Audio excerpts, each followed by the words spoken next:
თქვენი წარმატებისათვის არის შექმნილი ჩემი ყველა რიტუალი და მარათონი. ხმამაღლა შემიძლია ვთქვა თავის ქების გარეშე და შეგიძლიათ ტელეგრამზეც გადაბრძანდეთ და ნახოთ ადამიანების შეფასებები, რომ ყველა ჩემი რიტუალის მარათონის შემდეგ ადამიანები თავის ცხოვრებას ცვლიან და ხდებიან ბედნიერები. მაგრამ რა მინდა ძალიან მნიშვნელოვანი ვთქვა. იცით როგორ არის, წმენდას გაიკეთებს ადამიანი ჩემთან თუ მარათონს გაივლის, ის ადამიანი თავის ცხოვრებას შეცვლის და ძალიან ბედნიერი იქნება. ამას ორი აზრი არ აქვს. რატომ? ისმის კითხვა. ხშირად ჩვენ ქალებზე მაქვს განსაკუთრებით საუბარი, ვიწყებთ საქმეს. ეს საქმე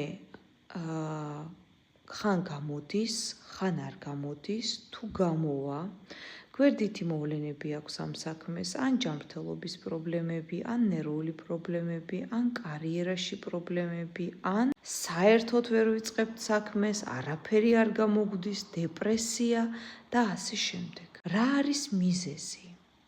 ჯადოს იქ წევას და ნეკრომაგიას და ასე შემდეგ თუ არ ჩავთვლით, ხო? ეს ყველაფერი რო გადავდოთ გვერდზე.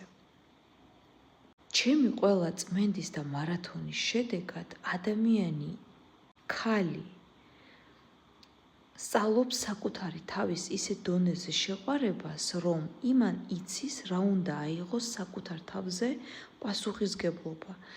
რამდენის გაკეთება შეუძლია, რომ ადამიანი არ დაისტრესოს. ის კი არ არის შესახარბი, როდესაც ქალი 1000 საქმეს იღებს, ბინას იხდის, შვილებს არჩენს, 1000 რამ ვალებს იხდის, ამის შედეგად იღებს მოუქნელ სხეულს, გაუბედურებულ ნერვებს, პირად დანგრეულ ცხოვრებას და ქალი არის უბედური. ესეთი სახლი და რემონტი მე მგონი, რომ არავის არ უნდა.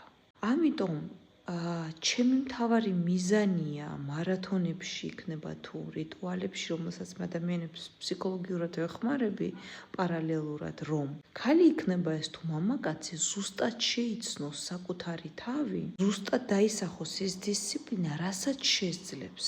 ბედნიერება მოდის პატარ-პატარა ნაბიჯებით და არა ერთიანად, ერთ დღეში. პატარ-პატარა ნაბიჯებით შესწავლილი საკუთარი თავი, სხეული, საქმე, მერწმუნეთ, რომ საქმეს წარმატება მოაქვს, სხეულის და ჯანმრთელობის შესწავლასაც მარათონებში ვლაპარაკობთ, ჯანმრთელობა და კარგი ნერვები და ბედნიერი ცხოვრება.